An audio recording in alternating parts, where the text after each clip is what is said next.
10 de la mañana, 50 minutos en K2 Radio 96.3. Te recuerdo que podés ver este programa de radio justamente metiéndote en nuestra página oficial estacionk2.com. Vas en la parte que dice K2 Stream y de esa manera vas a ver no solo lindas imágenes de nuestra ciudad, de la mejor playa argentina, de Quequén, recién estaba viendo imágenes del complejo La Hélice, sino también de nuestros invitados. Hoy es martes, como cada martes les vamos a presentar un nuevo experto random que tiene que ver con una fecha puntual, tiene que ver con el cumpleaños de Necochea y lo presentamos de esta manera, dale. Una voz autorizada.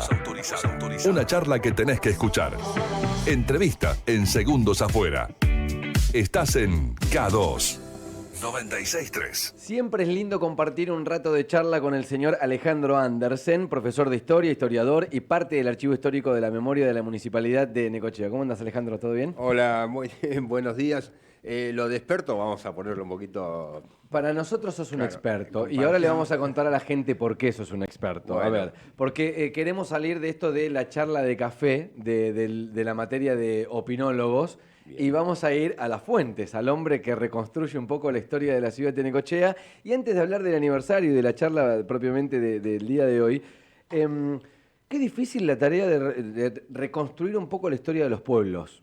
Digo, porque uno cuando quiere recrear la historia de un país va al Archivo Histórico Nacional, digamos, debe haber un montón de material, pero la historia de los pueblos es complejo, ¿no?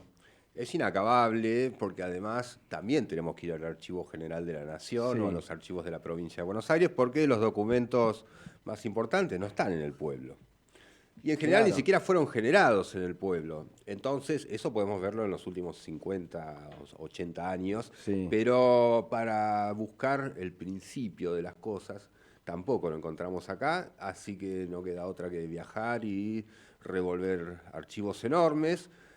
Muchas veces sin mucho éxito. También, bueno, se siguen perdiendo documentos y en 143 años referidos a Necochea, en realidad muchos más, de eso Sí. hablamos hace muchos años. Sí. Hay documentos que o no están o se encuentran en otros lugares y generalmente nos guiamos más por la sorpresa de encontrar algo azarosamente que por lo que vamos a buscar. ¿Te pasa más allá de buscar y de tu laburo de investigación de cada día que te acerquen material? Digo, de alguien que encuentra algo, che, mira, no sé, murió un bisabuelo y encontré una carta, fíjate que creo que hay datos que te pueden servir. ¿Te pasa? ¿Te buscan? Me pasa, sí. Afortunadamente, en tantos años de trabajo hay gente que o me acerca o para charlar o para hacerme algún comentario después de haberme escuchado en algún lugar Sí. con algo puntual, pero sí, claro que me pasa y es muy lindo. ¿Y ahí cómo es?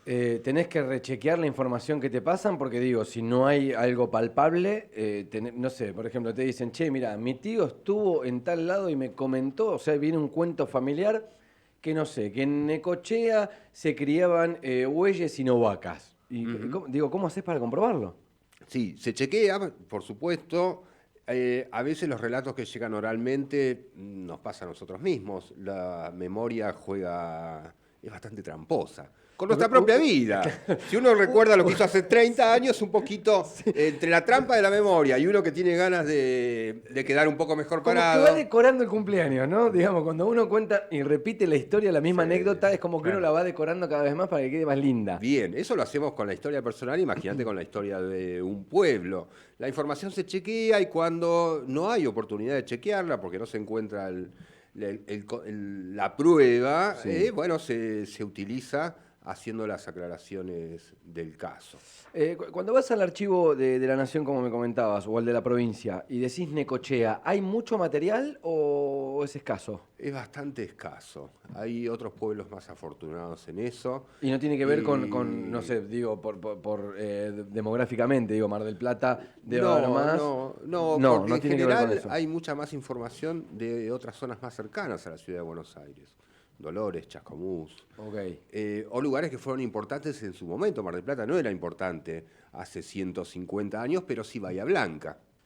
Claro. Entonces tiene que ver con eso, e insisto, hay mucho de azaroso en esto, no solo para trabajar el pueblo de Necochea, sino para las grandes investigaciones nacionales. El Archivo General de la Nación es una cosa impresionante de cantidad de material que guarda y no necesariamente durante los últimos 100 años fueron ordenados. Claro. Sobre todo en las épocas de dictaduras militares. Donde se prefería ocultar la cosa y no mostrar nada. Exactamente. A veces detrás de una caja hay algo que nunca se vio y así ha pasado y sigue pasando. ¿Sabes que es una pregunta que es recurrente cada vez que viene un historiador? Hemos charlado, hemos hecho columnas al aire en esta radio, no sé, lo he charlado con otros historiadores. Hay un material, digo, de la historia de la ciudad. A mí siempre me llamó la atención, no solamente en Necochea, que en todas las ciudades no haya un programa nacional de educación y que cada una de las ciudades, digo, yo salga con una formación en la primaria o en la secundaria que me hable un poco de mi ciudad. ¿Hay materiales, digo, para ir a investigar hoy que, no sé, un profesor de historia, por ejemplo, pueda con sus alumnos laburar algo de la ciudad? No lo hay y es un déficit incluso de los programas educativos, puntualmente de la provincia de Buenos Aires. Creo que son las provincias las que debieran bajar de alguna manera esa línea. Y además no lo hay porque no se ha hecho, porque es difícil publicar. Digamos, mis investigaciones no están escritas y eso también es una falencia para la historia de la ciudad o para el conocimiento. Pero lo más interesante es que nosotros conocemos, porque fuimos a la escuela, una idea tenemos de la historia nacional. Sí. Pero cuando un investigador se pone el foco en lo chiquito, en el espacio territorial más reducido, en las cosas muy concretas, muchas veces, demasiadas, vemos que no tiene el correlato con esa gran historia nacional que nos contaron en la primaria y en la escuela secundaria. El alumno, era el capeluz del alumno bonaerense, era claro. Digamos, no es la única forma de ver la historia, ¿no? Exactamente, y generalmente la gran historia nacional se escribe siguiendo algunos trazos y muchas veces extrapolando esos aproximamientos a todo el territorio nacional e insisto, demasiadas veces vemos que no fue exactamente así cuando miramos, en este caso, el territorio nuestro. Hemos hablado mucho con Martí Petersen, que trabaja el puerto, y es muy llamativo esta cuestión. Por eso es tan importante la divulgación. Ahora, bueno, el mes que viene vamos a presentar juntos un libro con Martín sobre la historia del puerto. Y es este paso, ¿no? No sé, yo llevo 20 años investigando la historia de Necochea, pero muy poco de divulgación. En primer lugar, porque es muy difícil cerrar una investigación. Esta misma tarde vamos a hacer una charla y, francamente, no puedo responder muchas preguntas porque no tengo todas las respuestas. Lo que se plantea es una línea de investigación, algo que parece un aporte que puede agregar conocimiento a la historia de nuestra ciudad, pero no está cerrada. Es una parte, no está cerrada y se necesita mucha más investigación y, por supuesto, más personas trabajando en esto, que es muy difícil. ¿Es una cuestión de recursos? Definitivamente es una cuestión de recursos. Es una apuesta en lo económico, decir a alguien que toma una decisión que diga, che, mira, voy a invertir esta cantidad de dinero, contratar cierta cantidad de personas para que ayuden a la investigación. Para que se Uno solo es medio inviable. Es inviable, es larguísimo y también hay como...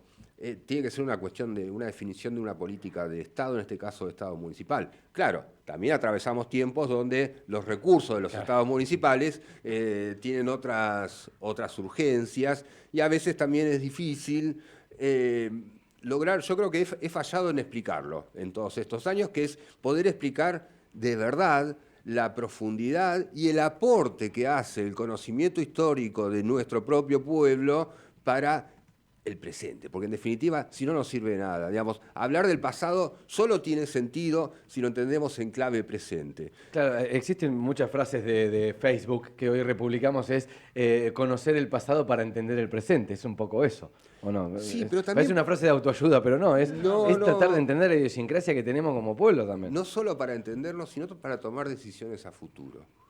Ah, esto ya se hizo y le erraron. Exactamente.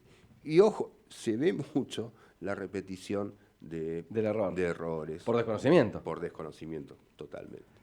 Respecto de la inauguración, de la fundación de Necochea, los comienzos de nuestra ciudad y siempre la historia del filántropo como que está todo romantizado. Me encanta, ¿no?, el título de la charla, a mí, por eso me llamó poderosamente la atención. Bueno, le repito, a ver, hoy va a haber una charla a las 19 horas, se llama Motivos para fundar Necochea, más allá del filántropo. Claro, y algo decía sobre la historia nacional, que es como que la que nos llega a nosotros en primaria, que la acuñamos, y después nos vamos enterando que la historia era otra, o los motivos eran otra, o el contexto era otro. Acá también es así, la historia del filántropo que todos tenemos en la mente, el altruismo, las ganas, y decir, este es el motivo por el cual debería, ¿no? Me gustaría, y me meto en la pregunta de Adri y pido disculpas, repasar la teoría del filántropo y después entender también por qué había otras cuestiones, ¿no? Rápidamente hay una narrativa que yo no solo conocí en algún momento, sino la he repetido ad nauseam, que tiene que ver con por supuesto, cada acontecimiento histórico de relevancia tiene múltiples causas, nunca hay una sola causa, pero siempre hay un disparador, ¿no? Bueno, acá, con todas estas causas, se decidió tomar un camino. La narrativa que hemos conocido dice que en 1871 naufragó la goleta nacional Filántropo en la altura de Médano Blanco, que era una zona con mucha población, en el partido de Necochea, todavía no existía el pueblo, está claro, y que el arrojo y el entusiasmo de los lugareños por ayudar a los náufragos derivó en un festejo porque no hubo víctimas y demás, y que en el medio de esa algarabía...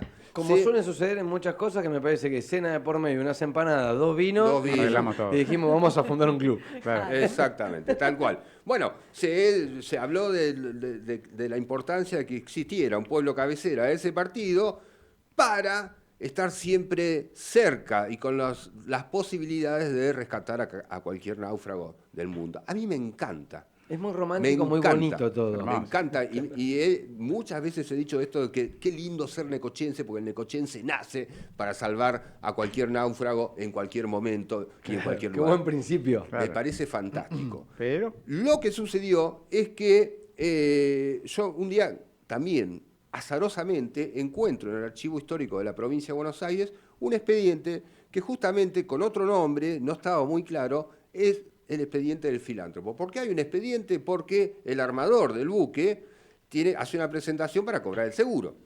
Ok. En esa presentación está incluida la bitácora del capitán, donde hace toda la travesía del filántropo, que esto, si algún día tienen ganas, otro día, es impresionante historia, porque claro, cuenta desde que salió y todo lo que fue pasando hasta que termina encallando, mete miedo. Aparte, la forma de relatarlo es hermosa. Lo que sucedió ahí es que cuando miro la fecha del expediente es 1873, es 2 años después de la supuesta historia. La historia que nos habíamos contado. Claro. Y acá hay una cosa más. Esa historia se escribe por primera vez, este relato, en 1888. Antonio Noguera, que era un español que había llegado, en 1888 publica un librito, un texto, que se llama Necochea, su historia, progreso y porvenir. ¡Ah! ¡Qué lindo! De historia no había mucho, pero la idea del progreso y el porvenir es muy linda. Ahora, ahí aparece por primera vez este relato de que en el 71 fue el naufragio del filántropo y la fiesta y la idea y todo lo demás. 2 años de diferencia, en principio en 143 no es tanto, pero lo escribe un contemporáneo.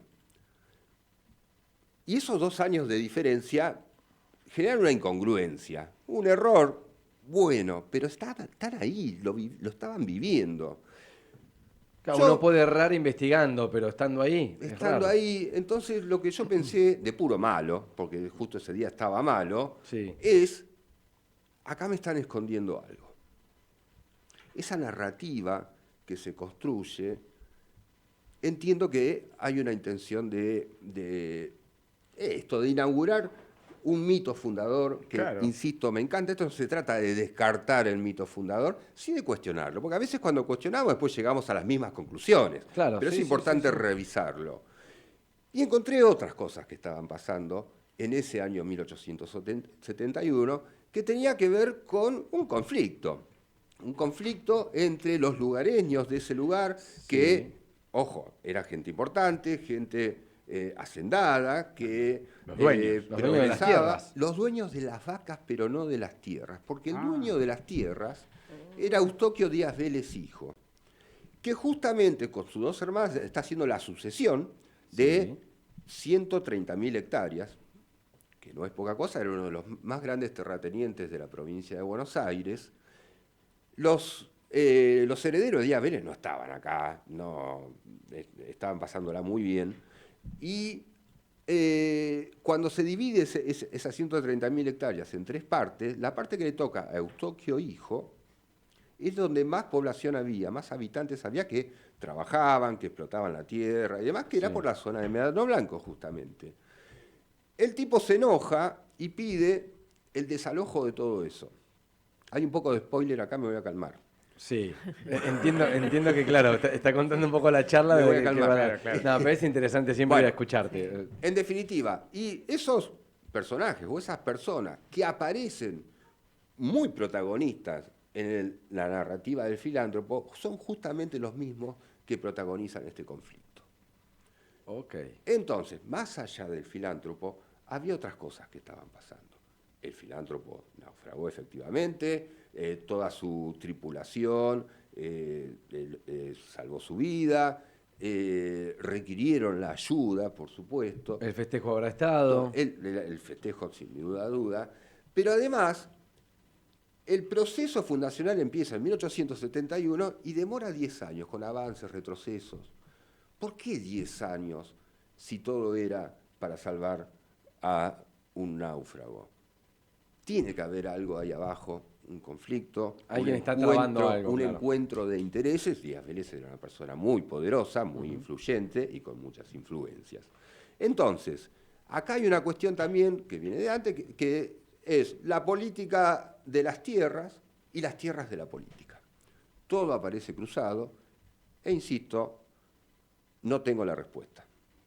Lo que tengo es la propuesta de una línea para investigar o para pensar también, para reflexionar en distintas cosas. Por un lado, ¿qué es esto? Digo narrativa y siempre uso la misma palabra, pero no usar relato porque está un poco manchada la palabra relato, ¿no? Sí. Hay una narrativa que nos convida a seguir un camino. Y eso está muy bien siempre, pero no es la única. Pero no está mal desconfiar. Pero Porque en la no está desconfianza mal. también, No. digo, es como que uno va encontrando material abriendo puertas. para agregar, digo, Exactamente. Y además no está mal porque la gran mayoría de los acontecimientos históricos se terminaron produciendo por una cuestión económico-política. Digamos, también es parte de la misma historia en sí. Porque además el conflicto es el motor de la historia, o mejor, la resolución de los conflictos. La forma en que se resuelve un conflicto es el inicio de otra etapa que puede ser, por ejemplo, la fundación de una ciudad. marca un camino. Ok. Es un poco la charla que vamos a presenciar en el día de hoy. El formato es charla, en algún momento va a haber preguntas. Sí, ¿Es sí, vos charlando con la gente? ¿Cómo es? Es de buena educación Responder algo. ofrecer preguntas, la instancia de las preguntas. Y bueno, después estas cosas toman su propia dinámica en el momento. Bien. Y así será esta tarde. ¿Es formato charla? ¿Esto no está escrito? ¿O, No. o es un futuro libro No, de tu parte? Y si Dios y mi ley mediante, probablemente. No, la idea es publicar el año que viene para esta altura. Sí. Estoy trabajando en eso. Más que esto, en lo que estoy publicando después de mucho tiempo fue las columnas que hicimos en este programa, en esta radio. Mirá. Hace mucho. Sí, fue unos, 2016. Sí, debe ser sí, casi 10 años. Que es la historia previa a esta situación, una historia de 50 años previa a esta situación, que es lo que hicimos aquella vez. Sí. Y la idea es publicar esa parte. O sea, la antesala de la fundación, pero Eso. con un par de años anticipados. 50 años, que es la apropiación de la tierra, cómo se fue poblando, porque esto no empezó el 12 de octubre de 1881 de la nada. Y también, ya que estamos, hay una narrativa que también se instaló en aquellos años, que tiene que ver con que esta ciudad la hicieron los inmigrantes europeos. Y resulta que de las 3.361 personas que vivían en el partido de Necochea en octubre de 1881, pues justo se hizo un censo, así que la cifra es real, esa. está constatado, El sí. 82% habían nacido en Argentina. Esos son los que pusieron las bases de esto. Después, por supuesto, llegaron un montón de inmigrantes europeos Pero ese 82% de argentinos que estaban ahí, que estaban haciendo esto, quedó invisibilizado por completo. Y otra vez, ¿por qué? Tiene que ver con narrativas que también se explican desde la historia nacional. Esta cuestión de los argentinos salimos de los barcos, o bajamos de los barcos, no es correcta, no solo no es correcta, sino entiendo que es un poco denigratoria del argentino. Para ¿no? con la historia, claro. Ya voy a ir con la data técnica de la charla muy interesante que vas a dar en el día de hoy, en el marco, por supuesto, de estos días en el que vamos a celebrar 143 años como ciudad. Contame un poco del laburo que están haciendo con Martín, que ahí lo solayaste el trabajo, al pasar. Sí, el trabajo es de Martín. Okay. Martín trabaja en la historia del puerto de Puerto Quequén, lo hace muy bien, con... digo muy bien porque investiga, viaja, va a los archivos y obtiene conclusiones a partir de ahí. Va en noviembre, va a publicar una nueva edición del libro que tiene. En este caso yo le escribí un prólogo y lo vamos a hacer juntos. Me encanta. Que los historiadores, aparte, me imagino que entre las charlas que deben tener, por ejemplo, ¿quiénes más integran? Si hoy tengo que armar una mesa de historiadores de la ciudad. Van sacando documentos. Alejandro Ellos Andersen discuten sacando documentos y fuentes. Pero fuentes. Acá no existe el Google, chicos. O sea, en esas charlas no existe el Google. Acá es todo papeles amarillentos para discutir. Papel y tinta china. Perdón que voy a romper esto, pero si nos juntamos con Martín a tomar cerveza, hablamos de fútbol, de política. No se habla de historia. También se puede hablar, pero vamos, somos seres humanos. ¿Hay muchos historiadores? Faltan, pero en realidad hay otra cuestión acá. Primero, no hay en Necochea una formación se estudia la licenciatura en Historia en las universidades. Yo no fui, nunca pisé en una universidad. Lo que hice fue el profesorado de Historia. Hay muchos profesores de Historia, pero volvemos a la cuestión de los recursos. Digamos, yo tuve la fortuna de trabajar en la municipalidad, trabajar en esta área, y por lo tanto me ganó la vida con esto. Una persona que se recibe en el profesorado de Historia lo que necesita es urgentemente trabajar. Claro. Sí, se pone a dar clases y no tiene el tiempo para ir a salir a investigar. Es un poco el formato de la vida. El protagonista hoy de nuestro experto random es el señor Alejandro Andersen, repito, profesor de historia, historiador y parte del archivo histórico de la memoria de la Municipalidad de Necochea. La fundación de Neco fue la columna, por supuesto, estamos en vísperas de un nuevo cumpleaños. Andersen, que es el autor del libro Ficciones de lo Real, que relata crónicas sobre hechos verídicos que sucedieron en el partido de Necochea durante el comienzo del siglo XX. La charla del día de hoy se llama Motivos para fundar Necochea, y me gusta el agregado de más allá del filántropo, que justamente es un poco lo que nos adelantó en el día de hoy. La charla es en el Centro Cultural Biblioteca Popular Andrés Ferreira, es hoy a las 7 de la tarde. Hay que anotarse en algún lugar, solamente acercarse, vayan. Sean puntuales, sean buenos. Exacto, ahí está. Sí. Y cuarto arrancamos. Bien, vamos a ver una tolerancia, pero sean amables. Alejandro, gracias. Es un placer siempre tenerte al aire. Tenemos que armar algún formato porque, digo, hace muchos años que hicimos aquello que para nosotros fue muy fructífero al aire como contenido, pero creo que como ciudadanos también nos llena un poco saber un poco más de la historia de nuestra ciudad. Por supuesto que siempre a disposición, y estas cosas, este instante, esto que estamos haciendo ahora, generan mucho rebote y hacen andar la rueda. Aquellas columnas del 2016 generaron, bueno, porque es la K2, vamos, generaron un rebote muy grande y es así como la rueda se mueve. Hay que repetir. Gracias, Alejandro. A ustedes. Alejandro Comienza Andersen, tu día. Nuestro experto random. Estás a arrancar. La mañana te pide música, aspirina, risas, juegos. La mañana te pide radio. Segundos afuera. De 8 a 12 por K2. Somos lo que ves. Somos lo que escuchás. Donde